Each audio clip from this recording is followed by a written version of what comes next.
इस वीडियो में हम दो प्रश्नों को हल करेंगे जिसमें रेखा के अंतःखंड रूप का इस्तेमाल होता है।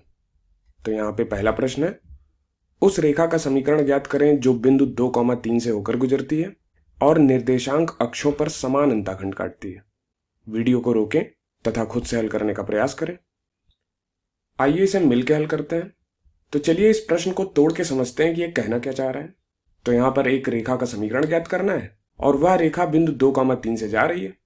अब यहाँ पे हमें एक बिंदु पता है जिससे रेखा गुजरती है, परंतु हमें रेखा की प्रवणता नहीं पता है, ना तो कोई दूसरा बिंदु पता है जिससे रेखा गुजरती हो। लेकिन हमें यह पता है कि इसके द्वारा x अक्ष पर काटा गया अंतःखंड y अक्ष पर काटे गए अंतःखंड के समान है, क्योंकि यह अक्षों पर समान अंतःखंड काटती है। हमें अंतःखंड का मान तो नहीं पता है, लेकिन हमें यह पता है कि x अंतःखंड व y अंतःखंड दोनों समान है। चलिए इसे चित्र बना के समझते हैं। तो ये x अक्ष है, ये y अक्ष है, ये रेखा हमने खींच रखी है तथा रेखा बिंदु 2,3 से गुजर रही है। ये x अंतःखंड है और ये y अंतःखंड है। हमें यहाँ x अंतःखंड व y अंतःखंड के मान तो नहीं पता है, परंतु हमें ये जरूर पता है कि ये दोनों समान है। अब हम इसका इस्तेमाल रेखा के समीकरण को ज्ञात करने के लिए कैसे करेंगे? वीडियो को रोकें तथा इस पर विचार करें। ठीक है, तो चलिए x अंतःखंड को हम मान लेते हैं कि ये c के बराबर है, जहां पर c कोई वेरिएबल यानी कि चर है। अब हमें पता है x अंतःखंड व y अंतःखंड बराबर है, दोनों समान है, तो y अंतःखंड भी c के बराबर होगा। अब x अंतःखंड c है, इसका मतलब इस बिंदु के निर्देशांक c,0 है, मतलब ये रेखा x अक्ष को बिंदु c,0 पे काटेगी तथा यही रेखा y अक्ष को बिंदु 0,c पे काटेगी। इस बिंदु के निर्देशांक 0,c होंगे। अब हमें दो बिंदु पता है तो हम रेखा का समीकरण लिख सकते हैं। तो जब हम रेखा का समीकरण लिखेंगे तो उसमें x, y और c दिखेंगे हमें। अब c तो कोई चर है, इसका मान हमें पता नहीं है, परंतु इसका मान हम ज्ञात कर सकते हैं, क्योंकि हमें एक जानकारी और पता है कि ये रेखा बिंदु 2,3 से गुजरती है। अब 2,3 रेखा के समीकरण को संतुष्ट करेगा, उससे हम c का मान ज्ञात कर पाएंगे। फलस्वरूप हम रेखा का समीकरण ज्ञात कर लेंगे। तो आइए रेखा का समीकरण हम अंतःखंड रूप में लिखते हैं। तो अंतःखंड रूप में रेखा का समीकरण क्या होता है? ये होता है x बटे a प्लस y बटे b बराबर 1, जहां पर a x अंतःखंड होता है तथा b y अंतःखंड होता है। अब रेखा द्वारा यहाँ पर x अक्ष पर काटा गया अंतःखंड c है तथा y अक्ष पर भी काटा गया अंतःखंड c के बराबर है। तो a का मान हो गया c तथा b का भी मान हो गया c के बराबर। तो ये हो गया x बटे c प्लस y बटे c बराबर 1। अब चूंकि x बटे c प्लस y बटे c बराबर 1 इस पीली रेखा का समीकरण है और 2,3 इस रेखा पर स्थित है, तो 2,3 इस रेखा के समीकरण को संतुष्ट करेगा। वहां से हम c का मान ज्ञात कर लेंगे। तो यह रेखा 2,3 से गुजरती है, इसलिए 2,3 इस समीकरण को संतुष्ट करता है। तो ये हो जाएगा 2 बटे c प्लस 3 बटे c बराबर 1। तो ये हो गया 5 बटे c बराबर 1। तिर्यक गुणा किया तो c का मान हमें 5 के बराबर मिल गया। तो रेखा का समीकरण हो गया x बटे 5 प्लस y बटे 5 बराबर 1। और यहाँ पर ये जो समान अंतःखंड है वो 5 के बराबर है, तो रेखा का समीकरण हो गया x प्लस वाई बराबर 5। तो इस तरह से हम रेखा का समीकरण ज्ञात कर सकते हैं। अब चलिए एक और प्रश्न को हल करते हैं। तो अगला प्रश्न है, बिंदु 2,2 से जाने वाली रेखा का समीकरण ज्ञात कीजिए जिसके द्वारा अक्षों से कटे अंतःखंडों का योग 9 है। पिछले प्रश्न में हमें दिया था कि x अंतःखंड व y अंतःखंड बराबर थे, अर्थात रेखा समान अंतःखंड काट रही थी। इस प्रश्न में हमें अंतःखंडों का योग 9 दिया है। हमें अंतःखंडों का मान नहीं पता है, लेकिन उनका योग 9 के बराबर है ये पता है। और रेखा किसी एक बिंदु से जा रही है, वो बिंदु 2,2 है। तो हमें रेखा का समीकरण ज्ञात करना है। तो वीडियो को रोकें तथा खुद से हल करने का प्रयास करें। चलिए इसे मिलकर हल करते हैं। तो चलिए इसे चित्र बना के समझते हैं। ये x अक्ष है, ये y अक्ष है और ये हमारी रेखा है जो बिंदु 2,2 से जा रही है। और यहाँ पर कुछ x अंतःखंड काट रही है और कुछ y अंतःखंड काट रही है। हमें नहीं पता कि x अंतःखंड तथा y अंतःखंड क्या है, लेकिन हमें यह पता है कि इनका योग 9 के बराबर है। तो मान लेते हैं x अंतःखंड c के बराबर है, जहां पर c कोई चर यानी कि वेरिएबल है। तो y अंतःखंड क्या होगा? वैसे हम चाहें तो यहाँ पर एक दूसरा चर ला सकते हैं और y अंतःखंड को हम उस दूसरे चर के बराबर मान सकते हैं, लेकिन उससे अच्छा है कि हम इस जानकारी का प्रयोग करें कि अंतःखंडों का योग 9 के बराबर है। तो यदि x अंतःखंड c है तो इसमें हम क्या जोड़ें कि ये 9 हो जाए? तो यदि इसमें हम 9 माइनस c जोड़ें तो 9 मिलेगा हमें। इसका मतलब y अंतःखंड 9 माइनस c के बराबर होगा, तभी तो अंतःखंडों का योग 9 के बराबर होगा। 9 माइनस c प्लस c ये बराबर हो जाएगा 9 के। तो इस तरह से हमने कम से कम चर का इस्तेमाल किया है और सारी जानकारियों को चित्र के माध्यम से प्रदर्शित किया है।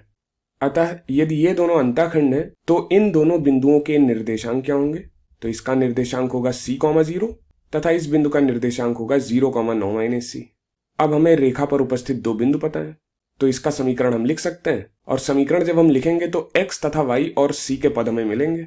अब चाहे तो हम दो बिंदु रूप लगाएं, या फिर दो बिंदुओं की मदद से हम पहले प्रवणता ज्ञात कर लें, ढाल ज्ञात कर लें, फिर बिंदु ढाल रूप की मदद से हम रेखा का समीकरण लिख लें, या फिर सीधे हम रेखा का अंतःखंड रूप लगाएं, इंटरसेप्ट फॉर्म लगाएं और उससे रेखा का समीकरण ज्ञात कर लें। तो यहाँ पे रणनीति क्या है? रणनीति है कि माना x अंतःखंड c है तो वहां से y अंतःखंड 9 - c हो जाएगा, और अंतःखंड रूप में रेखा का समीकरण हम बनाएंगे। अब चूंकि रेखा 2,2 से गुजरती है तो हम बाद में 2,2 रेखा के समीकरण में रख देंगे, चूंकि 2,2 उसे संतुष्ट करेगा, तो वहां से हमें c का मान मिल जाएगा।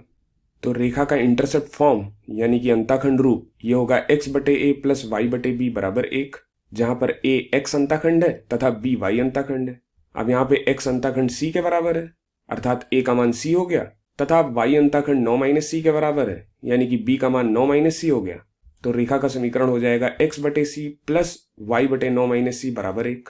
अब चूंकि ये रेखा बिंदु 2,2 से गुजरती है तो 2,2 इस रेखा के समीकरण को संतुष्ट करेगा, तो x की जगह 2 आ जाएगा तथा y की जगह 2 आ जाएगा, तो ये हो जाएगा 2/c प्लस 2/9 - c बराबर 1।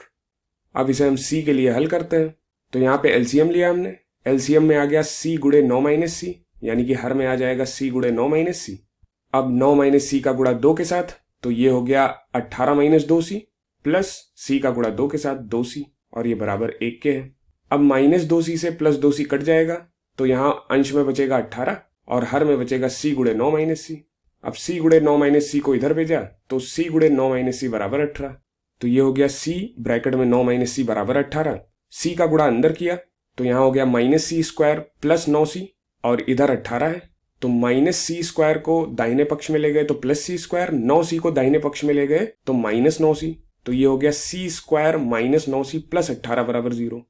अब इसका गुणनखंड करेंगे, -9c को तोड़ लेते हैं, तो -9c को हम लिख सकते हैं -6c - 3c, -6 का गुणा -3 के साथ प्लस 18 मिल जाएगा, तो ये हो गया c² - 3c - 6c प्लस 18 बराबर 0। c कॉमन लिया यहाँ से तो c - 3, -6 कॉमन लिया तो c - 3 बराबर 0, तो यहाँ से हो गया c - 3 गुणे c - 6 बराबर 0। अब दो संख्याओं का गुणा 0 के बराबर है, तो या तो ये संख्या 0 होगी या फिर ये 0 होगी, तो यहाँ से हमें c के दो मान मिल गए, या तो c 3 के बराबर है या फिर c 6 के बराबर है। तो यहाँ पर हमें c के दो मान मिले हैं। आइए समझते हैं इसका मतलब क्या है।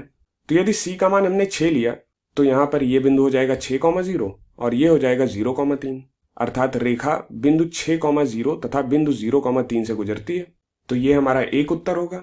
लेकिन हमारे पास एक और उत्तर होगा जिसमें c का मान 3 है, यानी कि इस बार रेखा बिंदु 3,0 तथा 0,6 से गुजरेगी, अर्थात इस बार रेखा x अक्ष को बिंदु 3,0 पे काटेगी तथा y अक्ष को बिंदु 0,6 पे काटेगी।